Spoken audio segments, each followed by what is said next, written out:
আমার অধিকার চাই, আমার অধিকার যারা আমার ভাইদের রয়েছে তাদের অধিকার চাই, আমরা তাদের বিচার চাই, আমাদের অধিকার চাই, আমরা আমাদের অধিকারের জন্য নিজের জীবন দিতে রাজি আছি।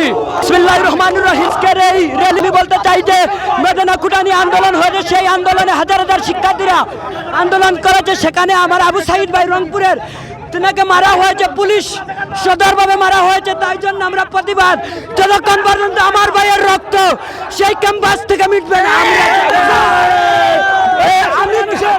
আমি কে, তুমি কে, কে বলেছে, কে বলেছে আমি কে, তুমি কে, কে বলেছে, কে বলেছে মেদিনা কুটা সংস্কার চাই, আমরা কুটা সংস্কার দাবিতে সাধারণ শিক্ষার্থীরা রাজপথে নেমে এসেছে। আমরা কুটা চাই না, আমরা মেধাবী মূল শক্তি চাই। দাবি মানতে হবে।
শিবির গেল কই, হই হই হই হই হই হই হই, জামাত শিবির গেল কই, হই হই হই হই।